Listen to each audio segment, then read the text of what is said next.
ہم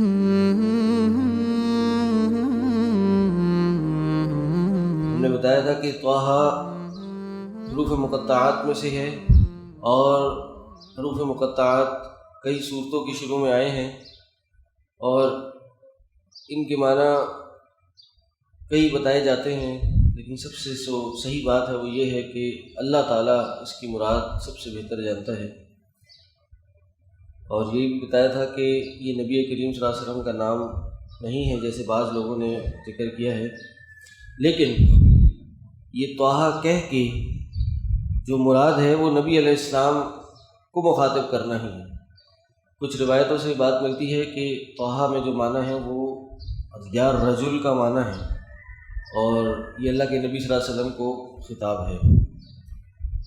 جو بھی معنی ہے بات واضح ہے۔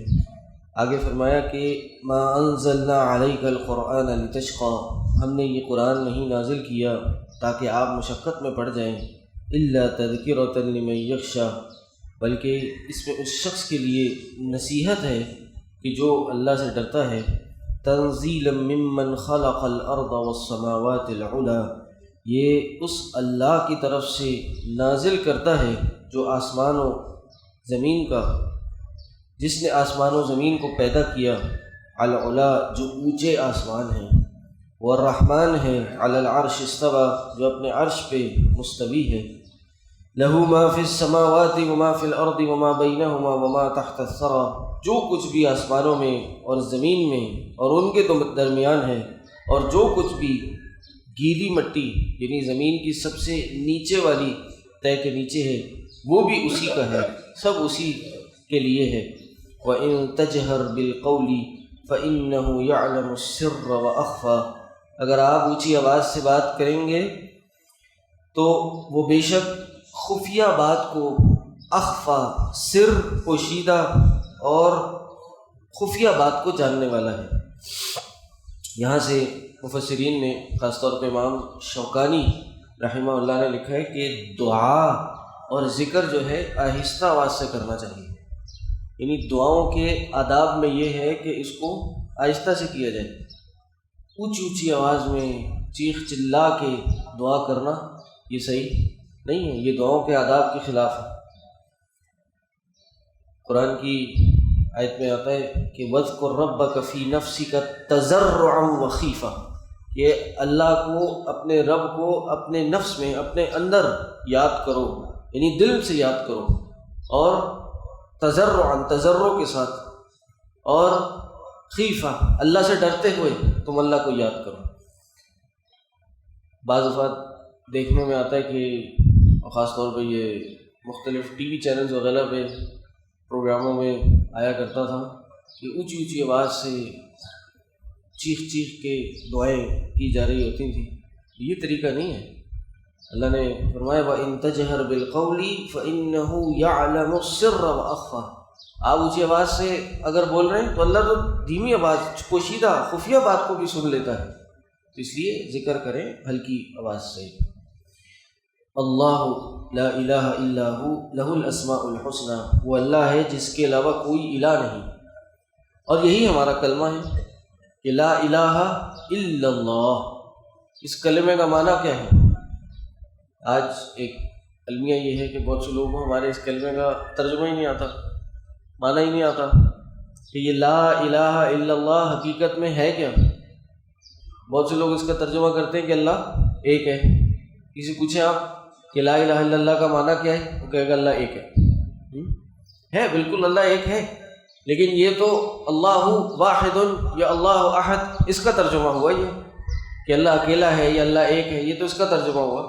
یہ لا الہ الا اللہ کا کیا ترجمہ ہے؟ لا الہ الا اللہ کا ترجمہ یہ ہے کہ نہیں ہے کوئی بھی الہ۔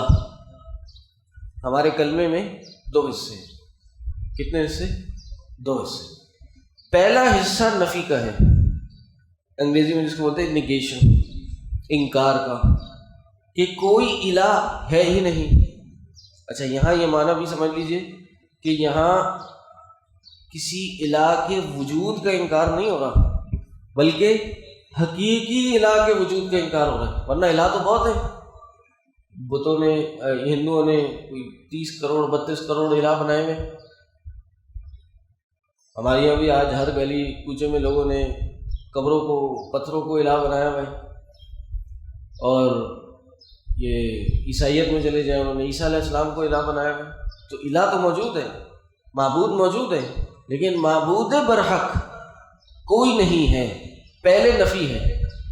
تو کلمے کا پہلا حصہ ہمیں یہ سکھاتا ہے کہ ہم نے ہر معبود جو باطل ہے، جو کہ اللہ کے سوا ہے، اور وہ ہر معبود جو اللہ کے سوا ہے وہ باطل ہے، اس کی ہم نے نفی کرنی کہ لا الہ، کوئی الہ ہی نہیں ہے، کوئی معبود برحق ہے ہی نہیں. ہمارے عقیدے کا، ہمارے ایمان کا پارٹ ہے یہ کہ ہم نے باطل کی نفی کرنی ہے. اس کو طاغوت کہتے ہیں. طاغوت اس چیز کو کہتے ہیں کل ما عبد من دون اللہ، ہر وہ چیز جس کی اللہ کے سوا عبادت کی جاتی ہے وہ طاغوت ہے. انبیاء آئے، ان کا مشن ہی یہی تھا. وَلَقَدْ بَعَثْنَا فِي كُلِّ أُمَّةٍ رَسُولًا، ہم نے ہر امت میں ایک رسول بھیجا. کیا مشن تھا اس کا؟ اللہ نے فرمایا أَنِ اعْبُدُوا اللَّهَ، یہ کہ تم اللہ کی عبادت کرو، وَاجْتَنِبُوا الطَّاغُوتَ، اور طاغوت سے بچ جاؤ، طاغوت سے اجتناب کرو. تو ہمارے عقیدے کا پارٹ ہے، اور پہلا پارٹ ہی یہی ہے کہ جی پہلے سب کی نفی کر دی جائے. تو بعض لوگ یہ کہتے ہیں کہ بھئی اپنا چھوڑو نہیں، دوسرے کو چھیڑو نہیں، بس اپنا اپنا کرو. مختلف انٹرپریٹیشنز ہوتی ہیں، مختلف نظریات ہوتے ہیں، بس اپنا کیے چلے جاؤ، سب صحیح ہے. نہیں، آپ کے کلمے کی دعوت ہی یہاں سے ہے، آپ کے کلمے کا آغاز ہی یہاں سے ہوتا ہے کہ آپ نے نفی کرنی ہے. اللہ کہ اگر تو سب اچھا ہے اور سب صحیح ہے، تو پھر کیوں نبی علیہ السلام کی پوری قوم ان کے خلاف ہوئی؟ کیوں پہاڑ پہ کھڑے ہوئے اور کہا قولوا لا الہ الا اللہ تفلحوا، تم لا الہ الا اللہ کہہ دو کامیاب ہو جاؤ گے. اور یہ ایک جملہ کہنے پہ پوری قوم نبی علیہ السلام کے مخالف ہو گئی، کیونکہ اس کلمے کے معنی ہی یہی ہے کہ ہم نے پہلے جتنے یہ لات منات عزا ہیں، ود سوا یغوث یعوق ہیں، ان سب کی نفی کرنی ہے. پھر کیا کرنا ہے؟ الا اللہ، سوائے اللہ کے. یہ ہمارا کلمہ ہے. تو اس لیے ہمیں سب سے پہلے ہر اس باطل عقیدے کی، باطل سوچ کی جو قرآن کتاب و سنت سے متصادم ہے، اس کی نفی کرنی ہے.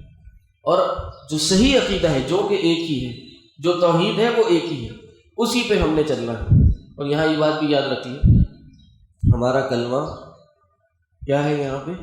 لا الہ الا اللہ.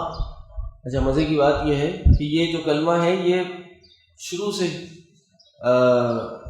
لا الہ الا اللہ والا جو حصہ ہے یہ پچھلے انبیاء کے زمانے سے ایک ہی چلا آ رہا ہے. یہ کلمہ ایک ہی ہے، توحید ایک ہی ہے، اس میں تبدیلی نہیں ہوتی، احکام تبدیل ہوتے رہتے ہیں. لیکن جو دوسرا حصہ ہے لا الہ الا اللہ محمد رسول اللہ، یہ ہمارا پورا کلمہ ہے. تو یہاں جو ہے نہیں ہے کوئی الہ. تو میں یہ سوال کر رہا تھا، یہ بات پوچھ رہا تھا کہ ہمارا کلمہ لا رب الا اللہ کیوں نہیں ہے، کہ اللہ کے سوا کوئی رب نہیں ہے؟ یہ لا الہ الا اللہ کیوں ہے؟ یہی کلمہ کیوں ہم نے پڑھنا ہے؟ کبھی سوچا ہم نے؟ کیا کوئی یہ کہے لا رب الا اللہ مسلمان ہو جائے گا؟ نہیں تو کیا اللہ رب نہیں ہے؟ اللہ ہے رب. پھر کیوں ہم لا الہ الا اللہ کیوں پڑھتے ہیں؟ اللہ لا الہ الا ہو، اللہ وہ ہے کہ جس کے علاوہ کوئی الہ نہیں ہے. وہ مشرکین مکہ، ان کو کہا قولوا لا الہ الا اللہ، تو وہ یہ زبان سے ادا کرنے سے انکار کر گئے. کیوں؟ مسئلہ یہ ہے کہ اللہ کی جو توحید ہے وہ 3 طرح کی ہے. ایک ہوتی ہے توحید ربوبیت، ایک ہوتی ہے توحید الوہیت، اور ایک ہوتی ہے توحید اسماء و صفات. ہمارا کلمہ لا رب الا اللہ اس لیے نہیں ہے، کیوں؟ کیونکہ اس وقت کے مشرکین اللہ کو رب مانتے تھے، اللہ کو رب تسلیم کرتے تھے. رب کیا ہوتا ہے؟ اس کائنات کا پیدا کرنے والا، اس کائنات کا مالک، اس کائنات کے نظام چلانے والا، اور اس کائنات کا رازق اللہ ہے. اس وقت مشرکین مکہ مانتے تھے، ان کا یہ عقیدہ تھا کہ اللہ رب ہے، لیکن کیا نہیں مانتے تھے؟ الہ نہیں مانتے تھے. عبادت اللہ کی نہیں کرتے تھے، عبادت میں شرک کیا کرتے تھے. ان کی توحید ربوبیت، اللہ کو رب ماننے میں شرک نہیں تھا، ان کی توحید الوہیت میں شرک تھا کہ وہ اللہ کو الہ نہیں مانتے تھے، عبادت میں اللہ کے ساتھ شریک کیا کرتے تھے، وسیلے پکڑا کرتے تھے۔ تو اس لیے آج ہمیں بھی اپنی اگر عقیدہ توحید مضبوط کرنا ہے تو یہ توحید الوہیت کو مضبوط کرنا ہے۔ ہمارا عقیدہ، ہمارا کلمہ لا الہ الا اللہ ہے، ہم نے الہ، اللہ کے الہ ہونے کو تسلیم کرنا ہے۔ لیکن بدقسمتی یہ بہت سے لوگ آج اللہ کو رب بھی نہیں مانتے۔ فلاں سرکار ہے وہ اولاد دیتی ہے، فلاں سرکار ہے وہ بارش برساتی ہے، فلاں سرکار ہے وہ ہمارے رزق میں برکت عطا کرتی ہے، فلاں مزار پہ چلے جاؤ، وہاں جا کے تم تالا باندھ لو، چادر چڑھا لو، تمہاری جو روزی ہے، تمہارے جو رزق ہے اس میں برتری ہو جائے گی۔ یہ شرک فی الربوبیہ ہے جو اس زمانے کے مشرک بھی نہیں کیا کرتے تھے۔ قرآن کی آیت ہے، اللہ نے کہا کہ ان سے جا کے پوچھو کون ہے جو آسمان زمین کا خالق ہے، مالک ہے، وہ یہ سیقولون اللہ، یہ تو کہیں گے کہ تو اللہ ہی ہے۔ لیکن آج کا شرک اتنا بگڑ چکا ہے، آج کا مشرک اتنی انتہا پہ جا چکا ہے کہ وہ یہ کہتا ہے کہ نہیں، یہ بھی اللہ نہیں ہے، یہ بھی اللہ نے ان میں سے ان کو شریک کیا ہوا ہے، یہ ملتان والی سرکار کا اللہ نے اس کو یہ اختیارات دیے ہوئے، یہ لاہور والی سرکار ہے اس کو اللہ نے یہ اختیار دیے ہوئے، یہ گجرانوالے والی سرکار ہے اس کو یہ اختیار دیے ہوئے۔ تو ہمارا کلمہ ہے لا الہ الا ہو لہ الاسماء الحسنی، اور اللہ کے اسماء حسنی ہیں، بہترین نام ہیں۔ جہاں سے یہ بات بھی سمجھ لیجئے کہ اللہ کے جو نام ہیں وہ بہترین ہیں، اور 3 طرح کا وسیلہ جائز ہے۔ وسیلہ پکڑنا 3 طرح کا جائز ہے، اس کے علاوہ وسیلہ پکڑنا جائز نہیں ہے۔ سب سے پہلے اپنے نیک کاموں کا وسیلہ پکڑنا۔ کس طرح؟ کوئی نیکی کی آپ نے دعا کی، اے اللہ میں نے یہ نیکی کی تھی، میں نے فلاں موقع پہ یا 1 مہینے میں نے تہجد پڑھی، اے اللہ یہ نیکی میں نے تیرے لیے کی، اے اللہ میں یہ نیکی تیری بارگاہ میں پیش کر کے تجھ سے سوال کرتا ہوں کہ اللہ مجھے فلاں چیز تو عطا کر دے۔ یہ کیا جا سکتا ہے، کوئی بھی نیکی ہو، اور اس سے نیکی ضائع نہیں ہوتی۔ یہ اللہ کو وسیلہ دیا جا رہا ہے، احادیث سے ثابت ہے۔ تو 3 لوگ غار میں بند ہوئے تھے تو سب نے وسیلہ دیا تھا، ایک نے والدین کی خدمت کا دیا، ایک نے اپنی سچائی ایمانداری کا دیا، اور ایک نے زنا والے گناہ سے بچنے کا وسیلہ دیا۔ یہ پہلا وسیلہ جائز ہے۔ دوسرا، کسی نیک بندے سے دعا کروانا، یہ بھی وسیلہ اختیار کیا جا سکتا ہے، یہ بھی جائز ہے کہ آپ کسی نیک بندے سے دعا کروا لیں اور دعا کے بعد اس کی دعا کا بھی واسطہ اللہ کو دے دیں، یہ بھی جائز ہے۔ اور تیسرا، اللہ کے اسماء الحسنی کا واسطہ دینا کہ اللہ تو رزاق ہے، اے اللہ تو ذو قوت المتین ہے، اے اللہ تو سب کو دینے والا ہے، اے اللہ تو خالق ہے، اے اللہ تو مالک ہے، اے اللہ تو مدبر ہے، اے اللہ تو میری بگڑی بنا دے، اے اللہ تو میرے رزق میں برتری عطا کر دے، اے اللہ تو مجھے اولاد دے دے، اے اللہ میرا فلاں کام کر دے۔ اور یہ قرآن بھرا پڑا ہے ان چیزوں سے۔ اے اللہ تو سمیع ہے، اے اللہ تو میری پکار کو سن لے، اے اللہ تو بصیر ہے، تو دیکھ میری زندگی میں کیا پریشانی ہے، اللہ تو اس کو دور کر دے۔ یہ واسطہ دے کے اللہ سے دعا کی جا سکتی ہے۔ اور اللہ کے بہترین نام ہیں، یہ بھی قاعدہ اللہ کے ناموں سے کے حوالے سے یاد رکھنے کہ جتنے نام ہیں اللہ کے، سارے کے سارے وہ نام ہیں جن میں تعریف اپنے کمال پہ ہے، کمال مدح ہے، اور وہ نام جس میں کمال مدح نہیں ہوتی وہ اللہ کے نام نہیں بن سکتے۔ یہ تو ایک بالکل ایک ایکسٹریم ہے۔